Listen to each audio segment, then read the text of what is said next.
How's it going, everybody? I am Donut, and we are reacting to Agent Carter, Season 1, Episode 6, A Sin to Err. I assume, like, err on the side of caution. I've never heard it used in that context, but, I assume that's what it's gonna be, avoiding a certain sin. Murder? I guess? Seems obvious, but, I don't know.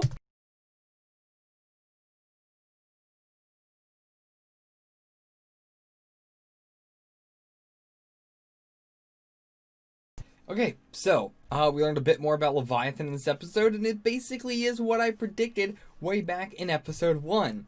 That Leviathan is going to be sort of a Hydra plot line done in the prequel. We can't do Hydra because, the Hydra, modern Hydra plot line, I should say, not the old Hydra plot line, where they were just, out in the open Nazis. But yeah, I know that Hydra was not just Germany. It is multiple, different countries and all that. But for the most part, this was just Russian Hydra in a prequel. It's different, but it was even designed to fight Hydra, but it still serves the same role in the plot and all that. It is a covert organization hidden among the people who the show is about, I guess, is the best way to put it. It's always the ones you least expect, whether it be S.H.I.E.L.D. or the women. The naming scheme of Hydra, Leviathan, because that's why I immediately made the guess. I was like, well, that's just so clear right there. The kidnapping people and forcing them to work and all that. Unlike Hydra, though, they don't just slap their logos all over everything. There's no just logos of Leviathan on a fucking water bottle. Yet. But, yeah, so glad I caught that in the very beginning. At first I was kind of curious why they would kidnap the psychiatrist. Like, why go through all of this, threatening his family and all that, just for a psychiatrist for this mad doctor? I assumed they were sort of a package deal. But now, after the rest of the episode, I can see why. The ring probably has a lot to do with it. It's not just the power of suggestion. There's definitely something more going on there.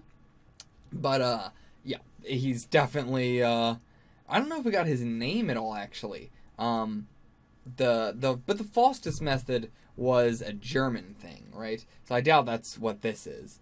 But who knows? I don't think we got his name. If we did, though, I definitely would have recognized it if it was Faust. I think I would. Maybe I'm wrong. But yeah. Dottie, man, she. I said she's one of the best spies they have, but really, she's not. She's incredibly careless. And the only reason she hasn't gotten caught so far is just by pure luck. Because she's not a great actor. She can act, she's okay at it, but she's not a great actor. That's not where her primary skills come from. She's just brainwashed to be like this. This is just how she is. There's no off switch. This is just all on all the time. So, yeah, it's hard to call it... it would be like if in S.H.I.E.L.D. I was calling Agent 33 really good at espionage. Like, she's not. She's just permanently like that. So... yeah, it's weird that, last episode I called her great spy. I said, like, all the best spies are the ones who are groomed and everything like that, but I guess that's not true. It's just naturally through grooming them, you break them down to where they're only like that. Ward is a little bit different, and Romanoff is different, but for the most part, that tends to be the case. They tend to just be very singular, so it's very, it's hard to argue that they're good or bad, but it's just one mode. But yeah, I'm not sure what she was planning in this episode. I know what she was planning, but I'm not sure what she's planning now, I should say. Like, after everything just happened. Because she's smiling, she's happy, she seems to enjoy the fact that Carter's being taken in by the SSR, but didn't she want to kill her? Isn't that the whole thing? And, again, this could, even if they might not believe her, it still is someone that, knows your identity, knows who you are, and can, really mess things up for you, and I doubt she's just gonna leave. She's probably gonna leave that building, but she's still gonna be around, cause she's gonna have to kill Carter and gonna have to kill Jarvis. So, yeah, I don't know what her plan is here. I'm not sure why she was happy about all that. Speaking of Jarvis, though, his actor is absolutely fucking amazing. Like, every other person in the show, he just is so far above them. They're all great. They're not. I don't know if they're all great actors. They're varying levels, but I'm not saying any of them are bad actors. I haven't noticed like a bad actor in the show. I'm just saying that Jarvis is so many, or his actor rather, is so many leagues above all of them. He's just on a completely different level. And it's nothing like stand outish. It's just everything is so natural. He like switches between emotions so easily, without it being jarring. Ha ha, pun intended. But yeah, he's so natural at making it look natural. He has the most range out of any of them. Is I think what I'm getting at. And yeah, the fight scene in the diner, where they're all being surrounded, and he's so happy to be a part of it. Every time we see him, he's smiling. Hits the guy with the tray. He's like, ha, ha, ha, yeah, it's fun. Like, yeah, he's always been in the background of having to deal with this kind of stuff with Howard, but he's kind of always secretly wanted to be a part of it a bit. And right now, I would say that my favorite characters are, in order, Peggy, Dooley, Jarvis, Howard Thompson. And I'm interested to see if it's gonna stay that way with these last 3 episodes. Could shift a bit. We will see. And I might do. I don't know if it'd be worth it to do 10 characters in Agent Carter. There's not really 10 characters in it. I mean, there is, but does anybody care about the next 5 after them 5? I don't really think so. If people are interested, then maybe. But we'll see. Yeah.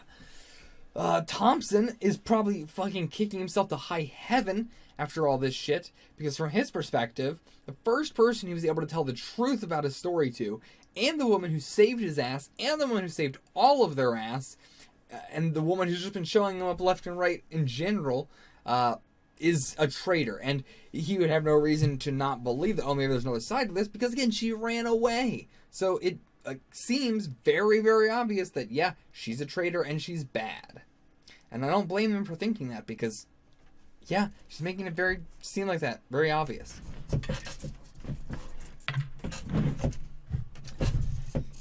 And yeah, and then because she ran away, because she tried to, calls the entire SSR to come after her ass, then Yauk was by himself. I mean, maybe you could say that if that didn't happen, then Dooley might have been the one to get killed there.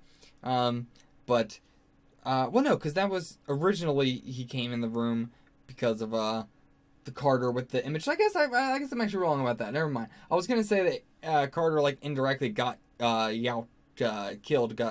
Yauk got a real Yauchy. Jesus.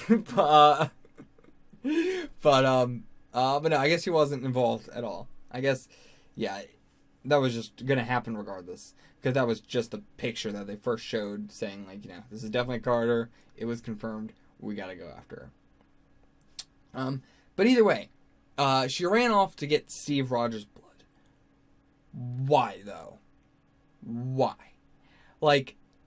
To keep it away from Howard, to keep it away from the SSR. But that's the only reason she has. Nothing's gonna happen if she has it.